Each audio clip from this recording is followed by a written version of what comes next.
I was pretty upset, and I needed what I thought would be just a night out. So my mother agreed to keep my children, and I went out for the night.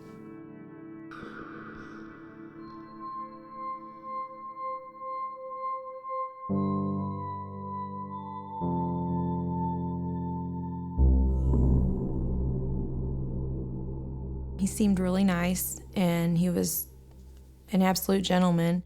He informed me he had a little girl, and I told him I had 2 boys. He was so proud of his daughter. He acted like he was just the best father in the world, and he had the best daughter in the world, and he only wanted to do right by her.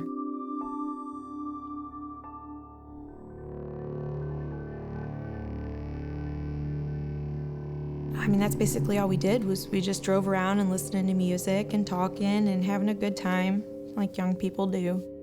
We started getting low on gas, and he said that he had left his debit card at home, so we needed to go to his house so he could get his card and fill up on gas.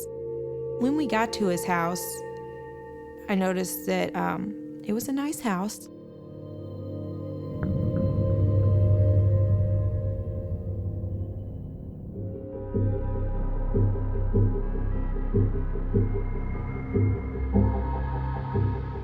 We were parked there for about 20 minutes. We had been talking, and he leaned over and kissed me.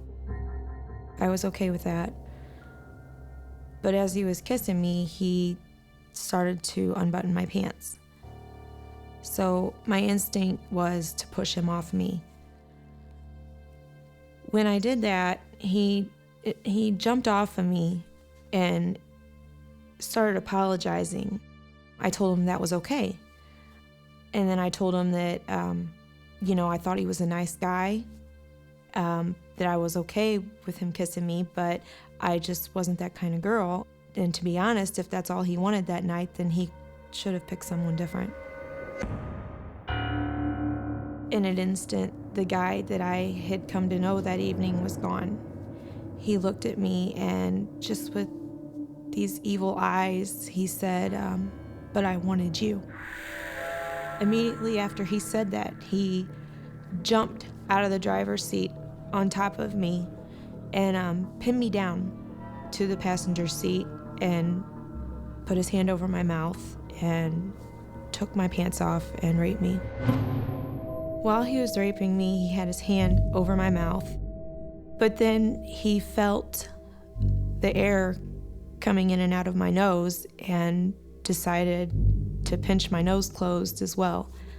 So not only was I being raped and couldn't scream, I couldn't breathe. I tried as hard as I could to fight him. He had me pinned down in the seat.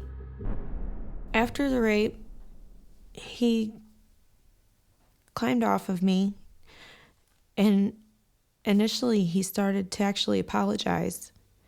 He started saying, "Oh my gosh, I can't believe I did this." My first reaction was, I just have to live through this. I have to get through this, and if I can talk to him, and let him feel like everything is okay, and just get back to my car. That's all I need to do. So I proceeded to tell him, it's fine. It's okay. I was pleading with him to just take me back to my car and that I wouldn't go to the police. He wouldn't say anything for long periods of time, but then out of nowhere he would say, you're lying, bitch, you're gonna go to the cops." He drove probably 10, 15 minutes down the highway, and it was in the direction that we needed to be to go back to my car. It wasn't until he turned, going the opposite direction towards town, that I knew his mind was made that he wasn't gonna let me go. I completely lost it. I started screaming. I knew it was gonna happen. And in an instant, he just jerked the car off the road into the woods and attacked me. He didn't even say anything. He just put his hands around my throat and started squeezing. I fought him as hard as I could, and I was doing anything I could. And my last attempt was to reach with my foot and hit the horn. And when I did that, it worked. And he became just completely enraged. As soon as he heard that, he let go of my throat and just started with both fists beating my face. I never stopped fighting. Even though the only thing I had left to do was stare at him, I refused to close my eyes. And if he was gonna kill me, he had to look me in the face while he did it. While I had my eyes open,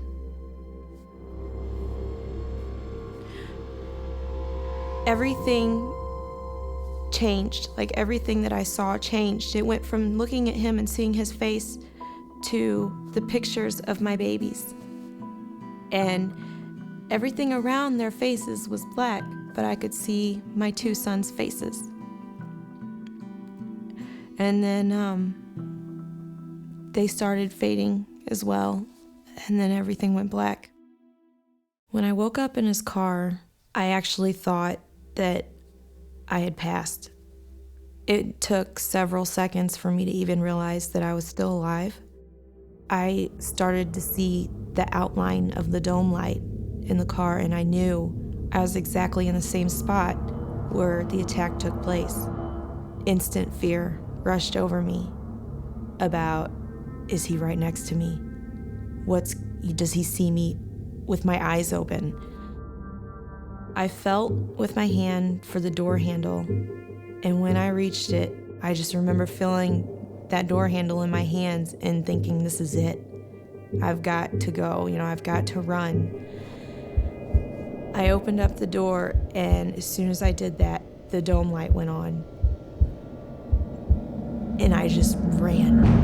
I was tripping over limbs and just everything in my way. I was actually crawling at one point on all fours through the woods, just like an animal, until my hands felt pavement, and I knew then that I had reached the highway. It was a man, and he stopped, and he got out, and he let me in his truck. And I remember him saying to me, my God, girl, what happened to you? And all I kept saying was, he's gonna kill me. He's still out there, he's gonna kill me. And the man put me in his truck and gave me a blanket to cover me up and called 911.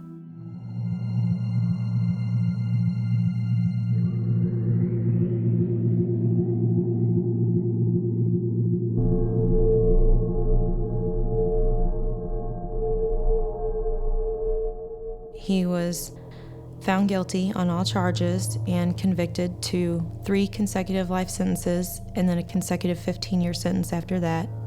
He was found guilty of first-degree assault, 2 counts of forcible rape, and kidnapping. After all this took place, I got back together with my boyfriend, who's now my husband,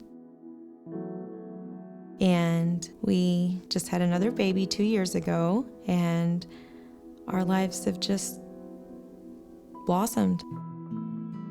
I survived because I'm supposed to be here for my babies. They need their mother, and I need them, and I was not ready to go out on them.